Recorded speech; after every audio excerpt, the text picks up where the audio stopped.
ഇന്ന് ഞാൻ മുട്ട വെച്ചിട്ടുള്ള റെസിപ്പിയാണ് കേട്ടോ കാണിക്കുന്നത്. മുട്ടയും അതുപോലെ തന്നെ ബ്രെഡും വെച്ചിട്ടാണ് നമ്മളിത് തയ്യാറാക്കി എടുക്കുന്നത്. വൈകുന്നേരത്തെ അത് ചായക്കടിയാണ് കേട്ടോ. അപ്പം നല്ല ഈസി ആയിട്ട് നമുക്ക് തയ്യാറാക്കി എടുക്കാൻ പറ്റുക.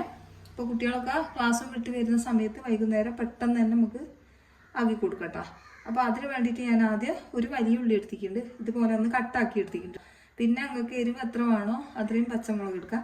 എൻ്റെ കുട്ടികൾക്ക് കൊടുക്കുകയെന്ന് വെച്ചാൽ നിങ്ങൾ കുരുമുളകിൻ്റെ പൊടിയില്ലേ രേഷം ചേർത്താൽ മതി കേട്ടോ. പിന്നെ ഇതാ മുട്ട എടുത്തിട്ടുണ്ട്, കറിവേപ്പില. അപ്പം ഇതെങ്ങനെ തയ്യാറാക്കുന്നത് കാണിച്ചു തരാം. ഇപ്പം ഞാൻ കുറച്ച് ബ്രെഡ് എടുക്കുന്നുണ്ട്. നിങ്ങൾക്ക് എത്ര വേണോ അത്രയും ബ്രെഡ് എടുക്കട്ടോ. ഇതിനങ്ങനെ അളവൊന്നുമില്ല. അപ്പം ഇത് ഞാനൊന്ന് കട്ട് ചെയ്തിട്ട് ചാറിലേക്ക് ഇട്ട് കൊടുക്കുന്നുണ്ട്. ഇതിൻ്റെ സൈഡ് ഭാഗമൊന്നും പോക്കേണ്ട ആവശ്യമൊന്നുമില്ല കേട്ടോ. നമുക്കൊന്ന് ചെറുങ്ങനെ ഒന്ന് പൊടിച്ചെടുക്കാം. ഇതേപോലെ ഞാൻ പൊടിച്ചെടുത്തിട്ടുണ്ട്. മുഴുവനായിട്ട് നമുക്ക് ഇതേപോലെ ഒന്ന് പൊടിച്ചെടുക്കാം. ഒരു പാത്രത്തിലേക്ക് മാറ്റി കൊടുക്കുന്നു.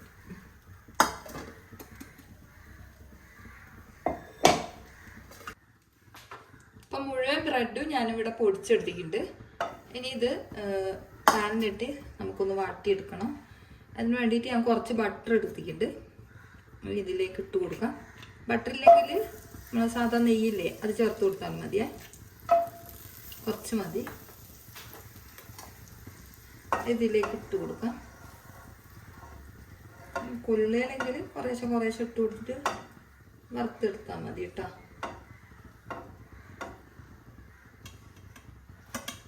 നല്ലോണം വറുക്കേണ്ട ആവശ്യമില്ല, ഒന്ന് വാട്ടിയെടുത്താൽ മതി. ഒന്ന് ചൂടാക്കി എടുക്കട്ടെ നെയ്യിനകത്ത്. കുറേ നേരം ഇങ്ങനെ വാട്ടണ്ട, കുറച്ചൊന്ന് ചൂടാക്കി കിട്ടിയാൽ മതി. നമ്മളെ വീഡിയോ കാണുന്നവര് വീഡിയോക്ക് മറന്നു കൊണ്ട് ഒരു ലൈക്ക് അടിച്ചേക്കണേ, എന്തെങ്കിലും ഒരു കമന്റ് ഇടണേ. ഇത്രയും മതി. നമുക്ക് ഇത് സൈഡിലേക്ക് മാറ്റി വെക്കാം.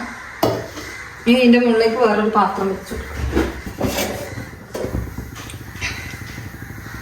ഇതിലേക്ക് കുറച്ച് വെളിച്ചെണ്ണ ഒഴിച്ചു കൊടുക്കാം. പിന്നെ നിങ്ങൾക്ക് ബട്ടർ തന്നെ ആക്കണമെങ്കിൽ അങ്ങനെ ആക്കി എടുക്കാം കേട്ടോ.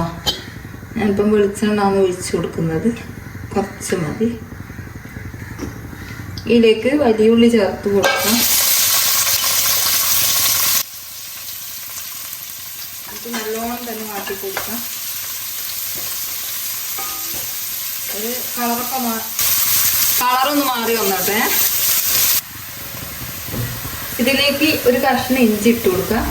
അപ്പോൾ ഇതാ ഉള്ളി നല്ലോണം കളറൊക്കെ മാറി വന്നിട്ടുണ്ട് കേട്ടോ. ഇതേപോലെ ആയി കിട്ടണം, നല്ലോണം കളറ് മാറി വരട്ടെ. ഇതിലേക്ക് കറിവേപ്പില ചേർത്ത് കൊടുക്കാം. ഇനി ഇതിലേക്ക് പച്ചമുളക് ചേർത്ത് കൊടുക്കാം. പച്ചമുളക് എരിവ് എത്ര വേണോ അത്രയും പച്ചമുളക് ചേർക്കാം. കുരുമുളക് ചേർത്ത് കൊടുക്കാം. അതിനുള്ള ഉപ്പ് ചേർത്ത് കൊടുക്കാം. ഇതിലേക്ക് നമുക്ക് ഗരം മസാല പൊടിയാണ് ചേർത്ത് കൊടുക്കേണ്ടത്. നമ്മൾ വീട്ടിൽ തന്നെ തയ്യാറാക്കിയ ഗരം മസാല പൊടിയാണ്. അപ്പം നമ്മളിത് പുറത്തേക്ക് കൊടുക്കുന്നുണ്ട് കേട്ടോ. നമ്മൾ കല്യാണ വീടുകളിൽ ചെയ്യുന്ന ഗരം മസാല പൊടിയാണ്. ഇപ്പം മട്ടൻ ബിരിയാണി, ചിക്കൻ ബിരിയാണി, ഏത് ടൈപ്പ് ബിരിയാണി ആയിക്കോട്ടെ അതിലേക്കൊക്കെ ചേർത്ത് കൊടുക്കട്ടോ. ഒരു നുള്ളു മാത്രം ചേർത്ത് കൊടുത്താൽ മതി. അതുപോലെ തന്നെ വെജിറ്റബിൾ കറിയൊക്കെ ഉണ്ടാക്കുന്ന സമയത്ത് അതിലേക്കൊക്കെ ചേർത്ത് കൊടുക്കേ. അപ്പോൾ വേണ്ടവർ ഈ ഒരു ഇവിടെ കൊടുത്ത നമ്പറിൽ കോണ്ടാക്ട് ചെയ്തേ. ഇതാണ് നമ്മളെ പ്രൊഡക്റ്റിൻ്റെ പാക്കറ്റ് കേട്ടോ. അപ്പോൾ 100 ഗ്രാം ഉണ്ട്, 250 ഗ്രാം ഉണ്ട്. അപ്പോൾ കേരളത്തിൻ്റെ എവിടേക്കും നമ്മളിത് അയച്ചു കൊടുക്കാം. ഇനി ഇതിലേക്ക് മുട്ട പൊട്ടിച്ച് ഒഴിച്ചു കൊടുക്കാം.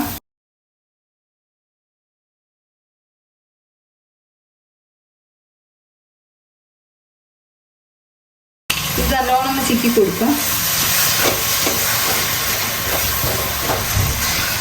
ഇതിലേക്ക് നമുക്ക് നേരത്തെ എടുത്ത് വെച്ച ബ്രെഡില്ലേ അത് ചേർത്ത് കൊടുക്കാം. മുഴുവനായിട്ട് ഇതിലേക്ക് ഇട്ട് കൊടുത്തിട്ടുണ്ട്. ഇത് നല്ലോണം തന്നെ മിക്സ് ആക്കുക. ഈ ഒരു മുട്ടയും അതുപോലെ തന്നെ ബ്രെഡും കൂടി നല്ലോണം തന്നെ മിക്സായി വന്നോട്ടെ.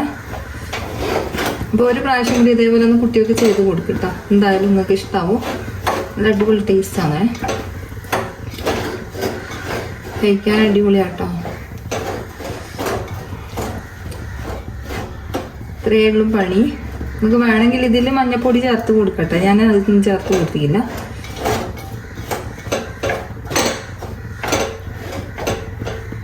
കുറച്ച് ചാറ്റ് മസാല ലാസ്റ്റ് ഇട്ട് കൊടുക്കുന്നുണ്ട്. അപ്പോൾ ഒരു പ്രാവശ്യം അങ്ങനെ ചെയ്ത് നോക്കേ. അപ്പോൾ ഇത്രയേ ഉള്ളൂ ഇന്നത്തെ വീഡിയോ.